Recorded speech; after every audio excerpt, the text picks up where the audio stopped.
our webinar series.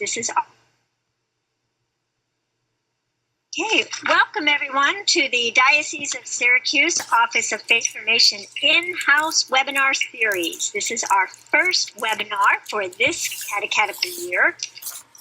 Today's presentation is Engaging Parents, Educate and Empower with Phyllis Gonzales. Phyllis is the Southern Region Faith Formation Associate.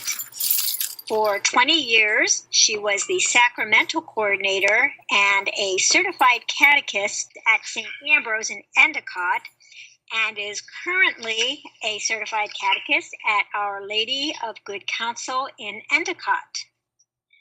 So today we will be hearing her, and she will have at times participation in which you can answer her questions through the chat box, and towards the end we will have open mic discussions where I will unmute people with their hands raised.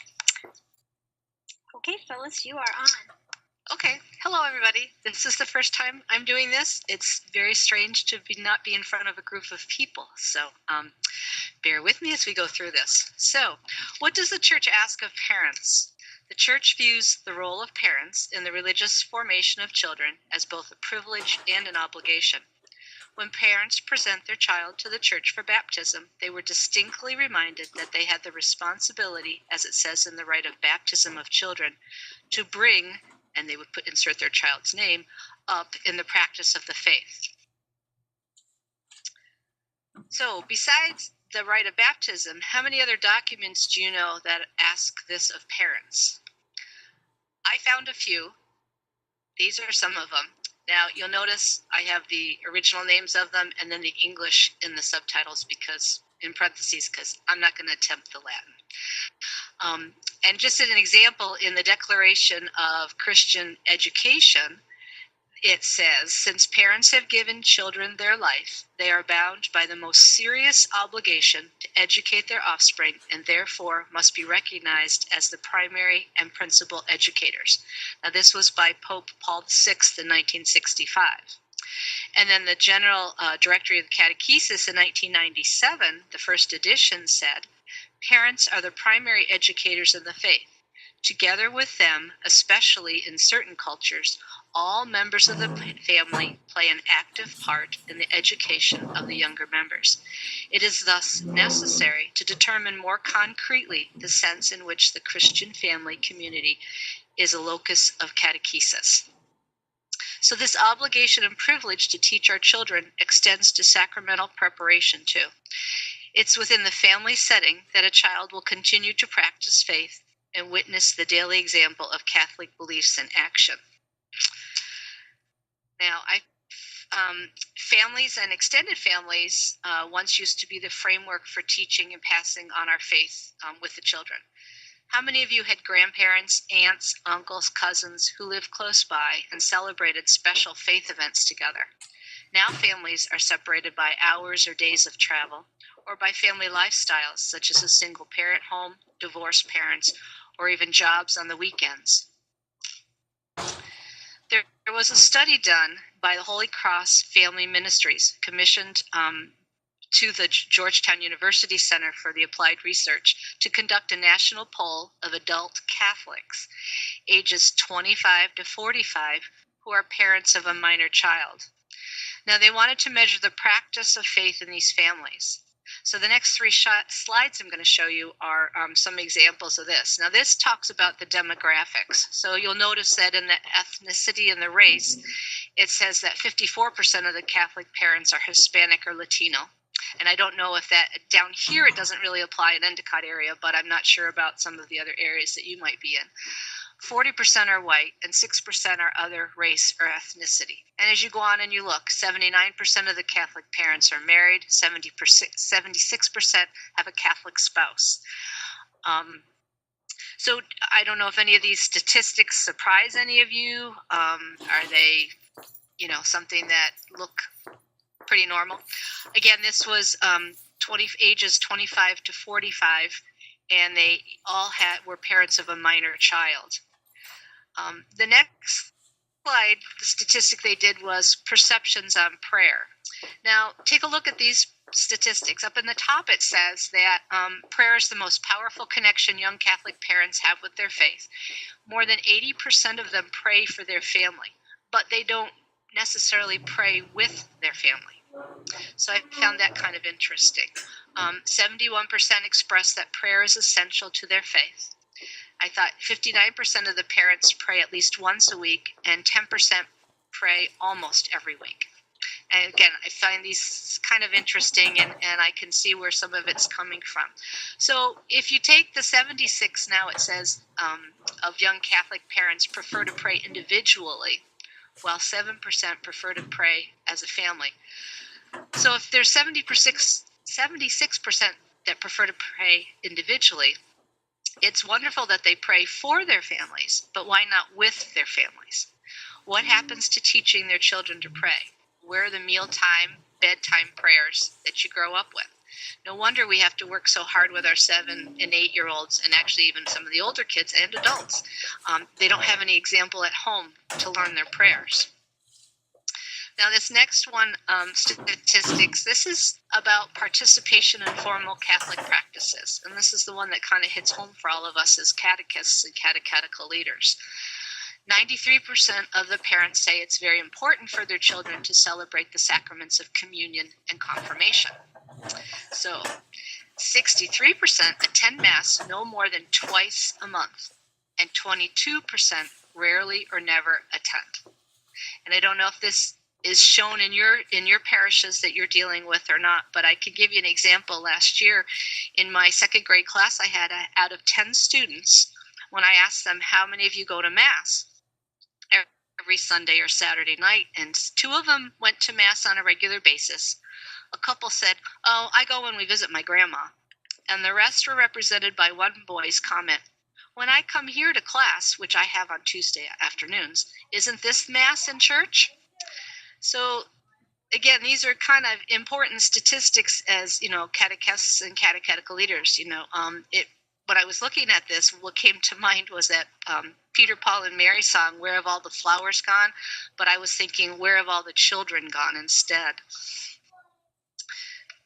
Now, we know at one point the church said, hey, you know what? We'll help you out. Why don't you bring your kids to us? We'll bring your children to us, and we'll teach them for you. So parents do exactly what's going on in this picture. They drop their children off to church for us to teach. And they head to wherever, back home, to go get dressed and get ready to come to Mass, grocery store, Target, wherever. So I say it's time for us to give the children back to them, and when they're coming to get their children, grab a hold of the parents. Empower the parents to live their faith so they can be the primary educator. So as we give back the children, we grab a hold of them, but they need a little bit of help.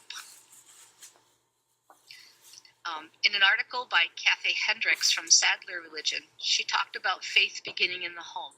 Once again reminding us that the family is the first school of Christian love, the place where faith is seeded, where it grows and matures. Now, from this article, she talked about family stories or storytelling. Again, when you saw the slide about extended families and families, a lot of us grew up with grandmas and grandpas and aunts and uncles all around, and you heard family stories. And the family stories tell us about who they are, where they come from, and what they hold dear. The stories are about ways to live and behave towards one another, about life, death, forgiveness, and healing. They're stories about love. The stories can occur around the dinner table, in the car, at funerals, when you're washing dishes, at weddings, when persons new or familiar come to visit or stay. Just they're essential in connecting us to the larger story of faith. Celebrations, we all like a good party.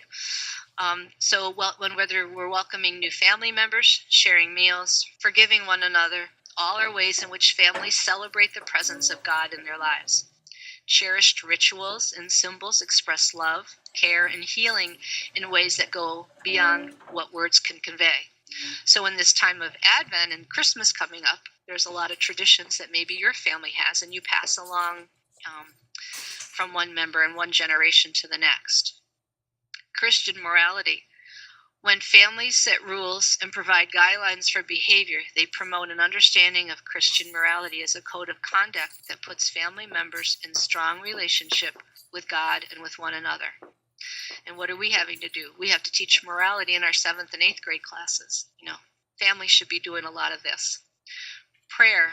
As they gather around a table or prepare to go to bed at night, families share and teach prayer within the framework of daily life. The rhythmic nature of prayer is woven into the fabric of each day and throughout the seasons of the year. And unfortunately, as we saw in the statistics before, family prayer may not be happening. And as a community takes place in the family, provides the first experience of what it means to belong to something bigger than oneself. It means belonging to a community of people who love and care for one another.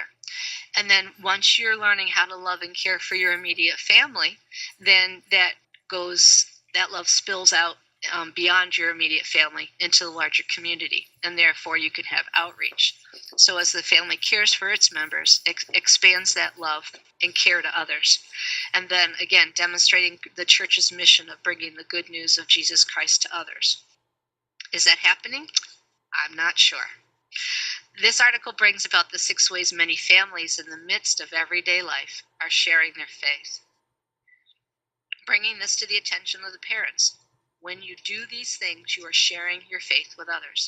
They may not be aware the times that they pray, or you're talking about different things, you're talking about church, or you're telling stories. That's all part of our lives and faith, and you are sharing your faith when you do those things. Through this webinar thing for about the 3rd time to try to get the Parents want the best for their children and families, whether from their own initiative or with some coaxing from another family member, usually grandma. They come to us for formal education, formal faith education, that is. We need to provide the parents with the faith education they may have forgotten, or in many cases never had themselves. As they bring their children to receive First Eucharist and First Reconciliation, we then have a fabulous opportunity to educate the whole family. For many, they had their child baptized and kind of forgot about church for a while, but now they're back, so let's educate them. Parent meetings. Well, first of all, let's get rid of the word meeting. Meeting implies something that's very formal sounding. A little less formal sounding would be better. So let's try the word session instead. They might figure if they're coming to a meeting, they're going to get lectured, or they're just going to be bored out of their minds. Sessions should be, I have here less informational, and not maybe so much informational as logistics, okay? We don't need to have them come to a meeting and tell them this is what your child needs to wear, or this is what your child needs to sit, and all that stuff. That can get sent home in a letter. All the who's, what's, where's, why's, when's, all that stuff goes then. It's the education that we need to be able to give them at these sessions. The session should focus on building relationships with the parents and having them connect to other parents. This helps. Several of these sessions or gatherings during the year. As you build community with the parents, you can delve in deeper with them slowly, thus encouraging them to stay connected with the church after the sacrament. So as we educate them when they come to these sessions, we're hopefully, filling them with a desire to learn some more and to, be as educated as their children are going to be.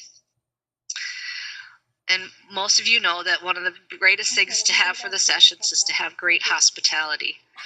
Make sure you have everything all set. So as a catechetical leader or catechist, you're able to greet and chat with the parents as they arrive.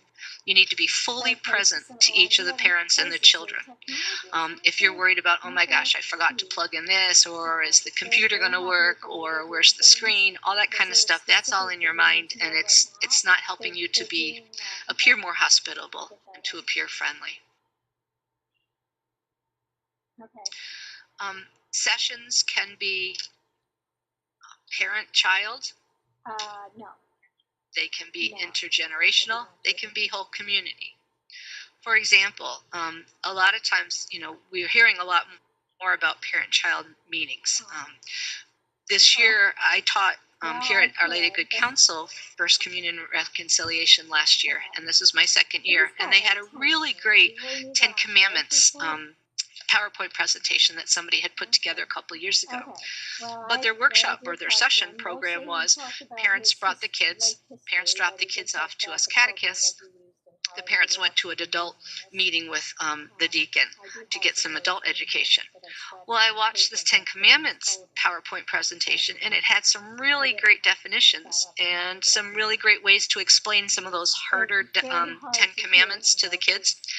So I suggested that this year we try, why don't we show that and have the parents sit with their kids? This way, you've got parents getting educated, kids getting educated, and they have a common language where they can share and discuss what's being taught, instead of having a child go home and say, we talked about the 10 Commandments today. What did adultery mean? Or what does, these other things mean? And the parents are going, I don't know what to say. So now they've got language, they've seen the same video their children have, and it makes it a little bit easier. Everyone's on the same page. Intergenerational. Let's get everybody there. Mom, dad, grandma, grandpa, all the kids in the whole family, instead of separating them out. How about a movie night? Family-friendly movie, and the whole family can join in the fun. And whole community, many of you do those kinds of activities. This season of Advent, I know in the past, the churches I've been in, we've done Advent wreath making in the afternoon or evening for the whole parish. Families can come, become familiar with other families, get acquainted, make some friends, because a lot of times the kids know each other from school, but the parents don't know each other. So it's a way of getting people to be introduced to each other. And they can also be mentored by some of the older, more experienced Catholics of the parish. This way there's a mixture of things, and it seems to work out very well. The older people that don't have kids at home anymore enjoy seeing the families and the kids. And the kids maybe don't have a grandma or grandpa that live nearby or something, and they kind of adopt one. So these all have created opportunities for parents to be in session with their child and in parent faith formation. So how do we help? We continue doing sessions, whether they're the parent-child or the intergenerational whole community, whenever possible.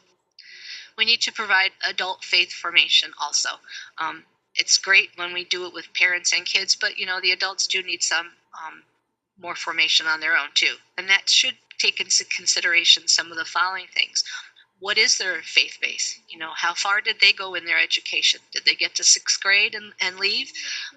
When I was growing up, I'll age myself, confirmation was in 6th grade.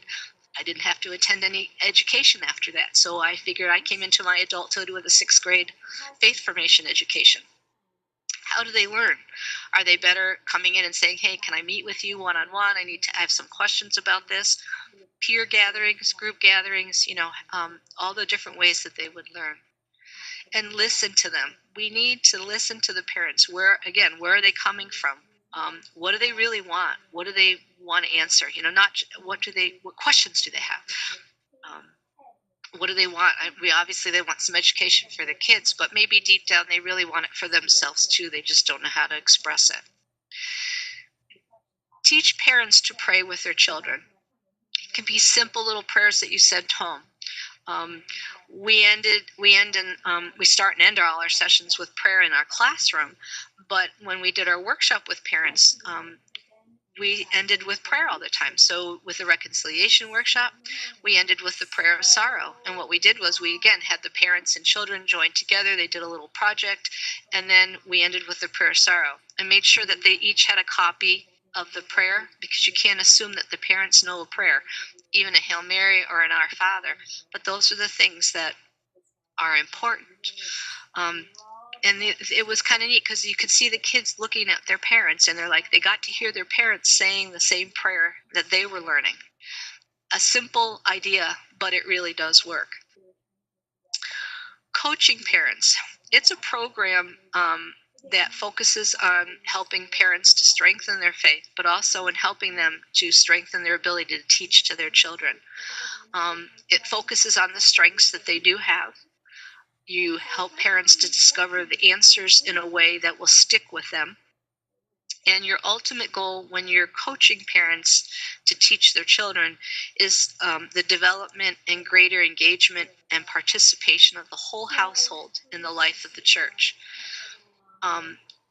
Lisa Anslinger, I was told, came to the area several years ago and taught catechetical leaders and catechists how to coach. She and Bill Hibsch have a book called Great Expectations, a pastoral guide for partnering with parents. And it's a really good resource to learn how to coach parents, to get a parish program together to start coaching parents. And it doesn't have to be sacraments, it can be any grade. But sometimes it's easy to start with the younger grades. And then as you get parents used to it each year, you kind of build on it. Unfortunately, there's not a lot of time right now to be able to cover this whole program. So I would suggest the book. It's a very good book and resource to use if you're interested in the program. So what we need to keep in mind is each of your programs are individual. Each parish, family, and child are different and have different needs. And there are different ways to meet those needs. And within your own classrooms and, dealing with the different parents, everybody has a different need, whether it's a different time, I can't come to the meeting that night or whatever. But you have to, individually you deal with them and you find ways to meet those needs. Now, a few ideas. These are just some general ideas for use. Can be in sacramental preparation as well as any class. You can always tweak any ideas you have to work for what you need. Again, some of these things are parent-child. Some might be the intergenerational idea, and some could be for whole community catechesis. The first one on the list is family totes, and this is in different ideas. The idea is that you have a bag with items that are specific to your grade, your class, or your church season, whatever might be going on in the education of the children at that time. And this is passed from family to family each week in class. So this kind of helps connect families to each other within a class and then connects the class to the family. So, in Advent, maybe you put an Advent prayer in, maybe you put a purple candle in, some green, some ideas, like that. And then you pass it along and maybe the kids see each other in school and they go, wow, I got that bag. I can't wait to get it next. Oh, wait till you see what's in the bag. That kind of stuff. So it's just, it can be, filled with anything you want. You can be as creative as you want to be. In the past, I've used, for First Communion, I used the video Grandma's Bread, the DVD. And before we showed the video, actually, what we would do is read the story of the Last Supper. And while we were doing that, the catechist would demonstrate making bread, the unleavened bread. So we would have them mixing the ingredients while the story was being read. And then we would have tables where we'd have two families at each table. And they would mix and share and make a recipe of bread, since it made 2 plates full. And we would have them learn about that. And we'd have questions that, about the bread and about the story from the Bible they just heard. So they could talk about that amongst the families while they were making this bread. And it was just a nice way to, again, little bits of education in there, giving them the idea of everyday tasks. You can be talking about your faith while you're doing those things. I don't have it up here. It's on my other list that I'm reading from, but the soup dinners, those are whole community activities that are really great. Maybe you get some of the older people that, like to cook, and they come in and you have kids come in and help them chop up vegetables for the soup and set tables and make rolls and all that kind of stuff. And then you maybe show a movie, or you have some questions, or you read some Bible stories. It's just a soup kitchen can be just a simple dinner, everybody working together, or you can actually add it as part of a program. Somebody was telling me about healing kits. Now, I listed healing kits for Lent. They're kind of the idea of a faith tote too, I guess, but it would be a whole community activity where the parish would come together and members would work together to make a little kit with items to use in prayer for Lent. The other kind of kit that I was told about was called a mini healing kit. And because healing comes through prayer and laughter, they would attach a balloon to a little bottle of holy water. And the idea was that the balloon is for celebration, for laughter, and it helps you as you blow it up and you watch it, if you let it go, watch it twirl around a room, it would help you to release some enzymes to heal your body. And obviously the holy water would be to bless yourself and others and ask for the Lord's healing for spiritual, emotional, or physical needs. Cards. Good way for a family activity.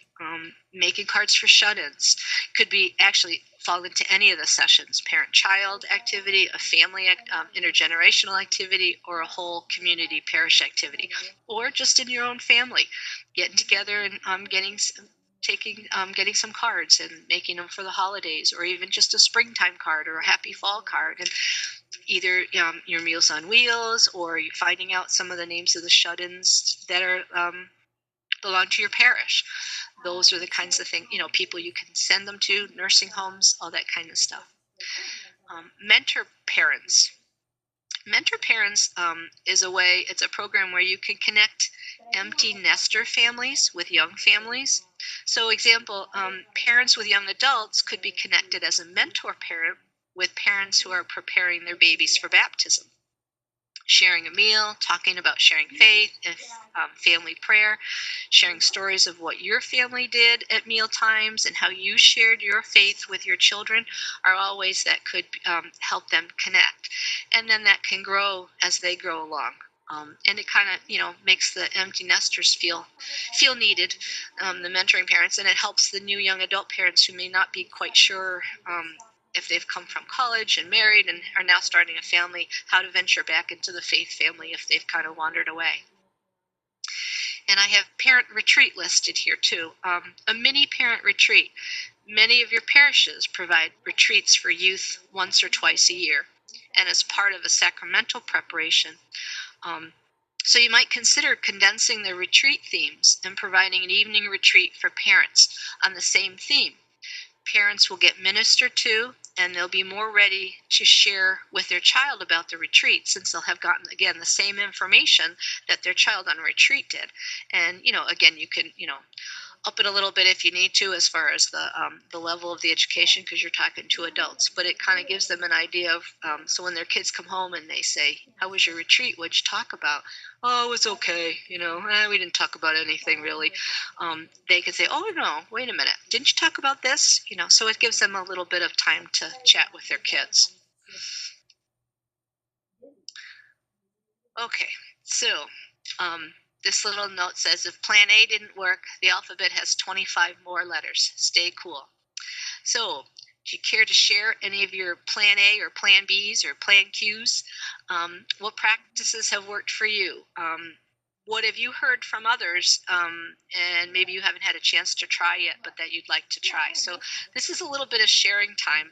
Andrea, I believe, will unmute you if you would raise your hand.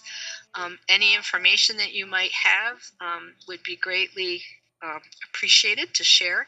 I think Andrea and I were talking earlier about how you're one person, and well, actually, I think there's like 10 people on this webinar. Well, if everybody shared one idea, you now have 10 ideas that you can take back and you can tweak a little bit to use in your parish. And they're brand new for your parish. I may have been doing it for the last 15 years in my parish, but when I tell you about it, it's like, wow, a brand new thing.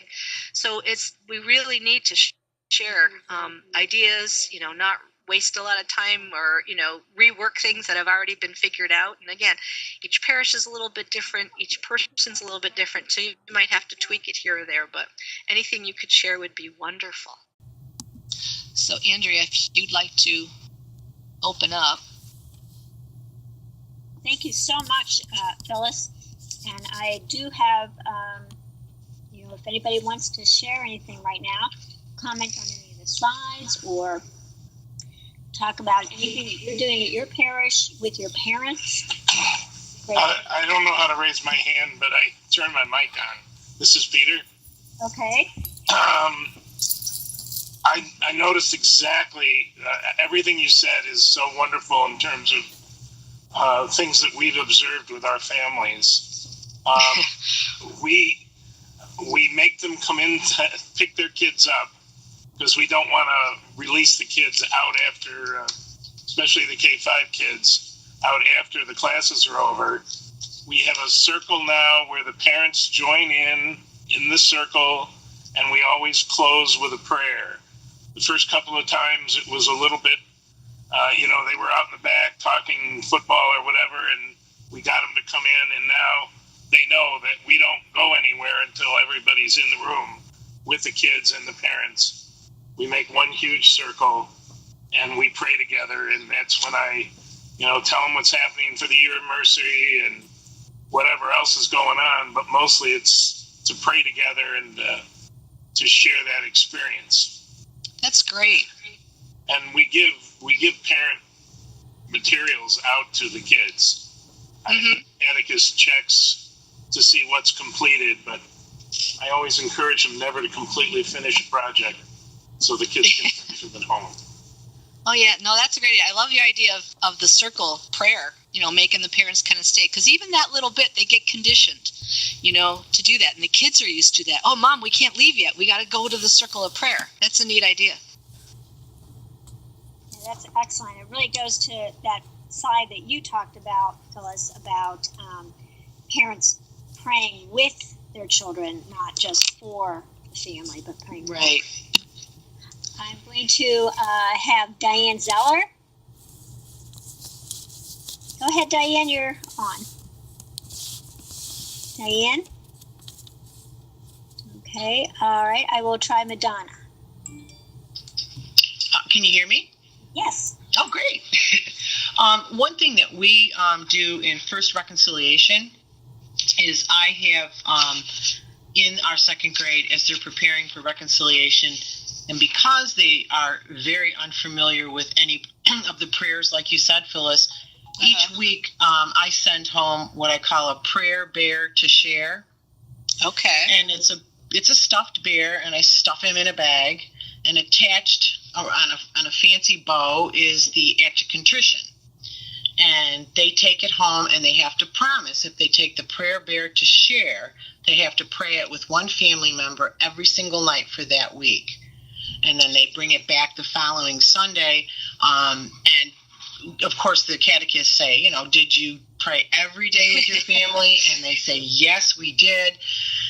But what I found is just the looks on their faces when they're coming out of faith formation and the bear in the bag is in their hand. Yeah. All about the bear.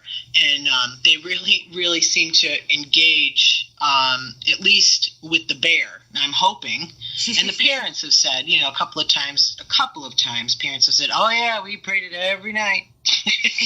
So I just thought, and as I thought about it, over time, I thought, geez, maybe you could even institute something like that, even in the older grades. Like maybe you could tuck it in a little tote, like you said, a tote or a healing kit or whatever, and pick one student to take that home and share maybe an Advent idea or maybe a Lenten idea or, if it's around Martin Luther King, maybe an idea of peace, to talk, just say, this is the question I want you to talk to your parents about.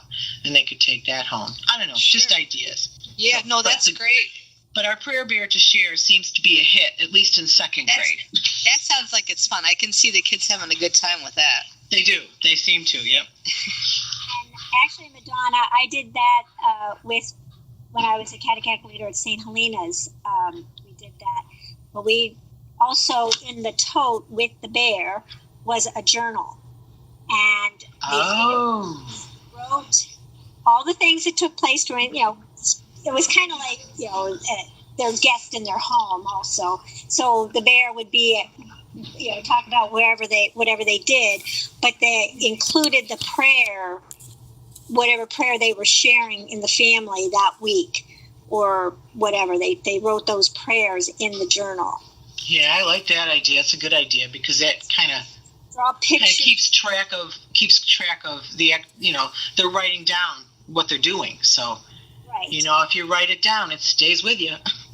And a lot of the kids at that age weren't, actually we did it with first grade, they weren't always good writers. So the parents were part of that writing experience with their children. Yeah, definitely. Kids drawing pictures, and they some people actually included snapshots, that they printed off and pasted into the journal. So it turned out to be quite a fun book. And then they shared the book when they came in. They talked about what happened that week with the bear. Oh, I like that idea. That's neat. And we're going to try to get Diane again on here. Diane, are you there? We can't seem to get Diane's. Is she muted herself? She might be, but I have her as I see her as being unmuted. Okay. Is there anybody else that would like to share? I don't see anybody else's hands up.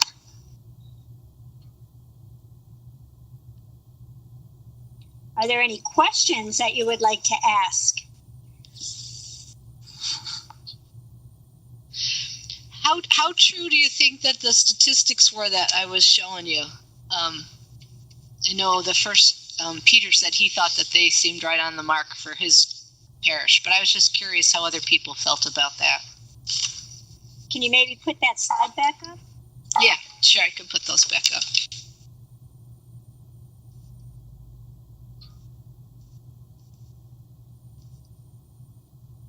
I think. Let's do this one. There, that's the practices one. Yeah. I thought it was interesting. I never really thought about it before, that parents pray for their families, but not with their families. It just kind of struck me today. Mm-hmm. Yeah, this is the prayer one. Yeah. Like individually, but not together. Mm-hmm. Yeah, and even on the side where it said Catholic parents are most likely to pray during times of crisis, feeling anxious or feeling blessed. It wasn't like an everyday thing. It had to be something special, it seemed like. Mm-hmm. And not just an everyday, like, okay, Lord, help me today. I woke up, but help me.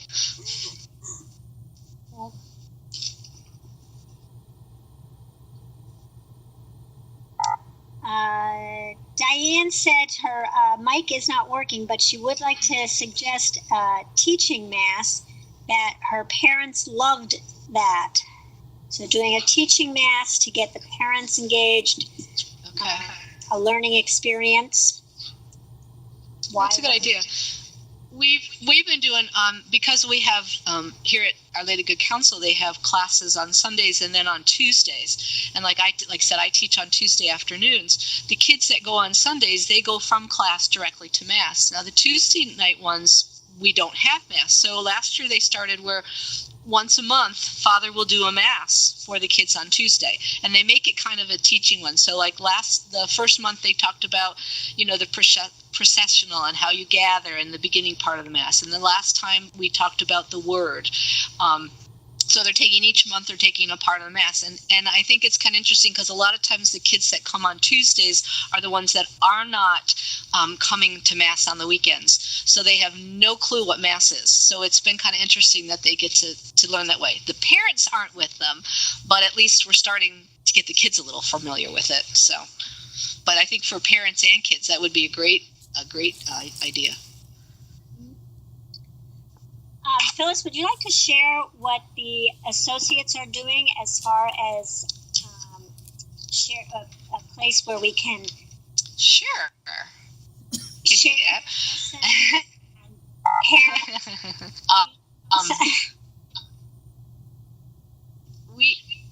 We are we have RC Faith Quest, which is our website for the diocese. It's all 4 regions share in putting information on that, and that is our lowercase RC, the word faith, and then quest.syrdio.org. Now, some of you may have been on it, and it's at weebly.com. It's either one, but we tried to change it to the syrdio.org one, so that would be easier to reach. But that has a lot of information on a variety of things. Now, in conjunction with sacramental preparation and some new guidelines coming out at some point that the regionals were working on and some committees working on, we're trying to set up pages for parent meeting parent sessions, ideas, some things like that. And there's some items up on it, and that website it's short for, it's again lowercase, and it's SAC Prep, SACPREP, and then syr.weebly.com. So it's SACPrep, syr.weebly.com. And we hope to have your ideas some of your ideas, strategies, some things that you've used for reconciliation, some things you've used for Eucharist, confirmation, anything like that. And we're going to, again, it's not quite up. There's some items there. We're trying to figure out a format that you can email us your information that you would like to share with people, and then we can put it on the website, and then it'll be there. It'll be another source of projects, programs, retreats, that kind of stuff that can be done. Actually, Phyllis, if you take your PowerPoint off of screen share, maybe open up another tab on your browser. Okay. And you can actually continue to share your screen, but show the. Okay, I gotcha. And type in the. And just show us where exactly people can find it on the website. Okay. I think you still have to share your screen though. Gotcha. And in the meantime, while she's doing that, I'm going to share what Dawn mentioned here in chat. She says that after that she has a parent lounge where parents can wait during class. After Martin Luther King Day, she will be showing Alteration from Ascension Press to the parents, and I'm assuming she means during this particular time where they're gathered in the lounge. The confirmation students loved it, and we also showed it to 7th and 8th graders. We are going to open it up to parents during the class. So that sounds like a great thing.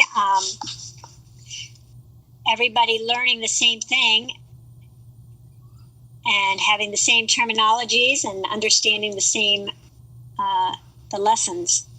So here's what our RC Faith Quest looks like. We have it up. Yeah, this is RC Faith Quest. A variety of topics you can go. There's scroll downs on different things. You can click on, grades. We're trying to update. It's a lot of work for all these stories and stuff. We have a category of Year of Mercy. So if you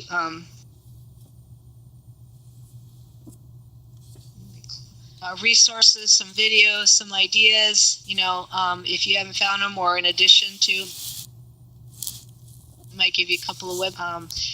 It's just again, it's another something as the resource Faith Formation Associates have looked at, and we've decided that it's good information, and we've put it on the website so that you can sharing it with you. So maybe it'll save you a couple of steps or point you in the right direction or something. When you see it that's on the Faith Formation, a lot of them are YouTubes and things like that. You can open up the actual YouTube and grab the link and URL and put it in your own Facebook pages or websites, or however you communicate to your parents. Share that particular video for the week. If you have an email list, share that one video and maybe ask a question, a reflective question that maybe they might want to contemplate over the week. But these materials on here, they're not just, there's so many different ways of using them. It doesn't have to be, I'm just going to show it in my classroom.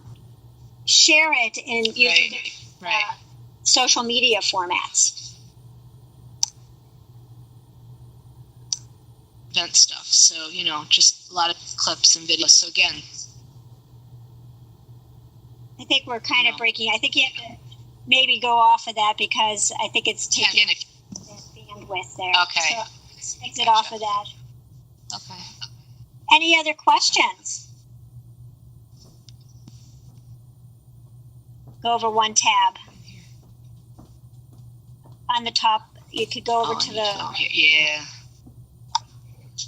Stop sharing. There we go. Oh, you're stopping sharing? Okay, so I will... Okay. I'm not sure what anybody's seeing right now. I don't think anybody's seeing anything. Oh, nothing. Okay. I can share. Hold on. Put my thing back up here. I just had just one more comment as far as I lost some type. Okay. Hello? Hello? Okay, go ahead. I say, anytime you bring a family to a church event, whether it's a learning session, a workshop, liturgy, dinner, or whatever, you're setting them in motion in an environment of learning from you as the catechist or from one of those seasoned Catholics that's in your parish. And the more exposure we can give them to church activities, the greater chance of them continuing their faith education for themselves and for their families. So it's just important anytime we can get them. So like that simple circle that they mentioned about when parents come to pick up their kids, that's giving them a little bit of, taste of faith education. And each time you do it, it hopefully opens them up for more.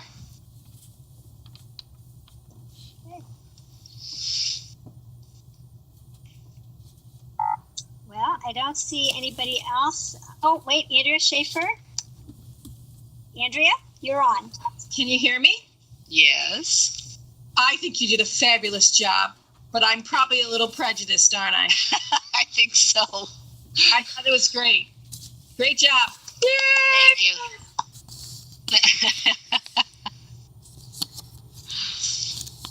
Can you hear me? Yes. I echo that. Very well done, Phyllis. Thank you. Thank you very much.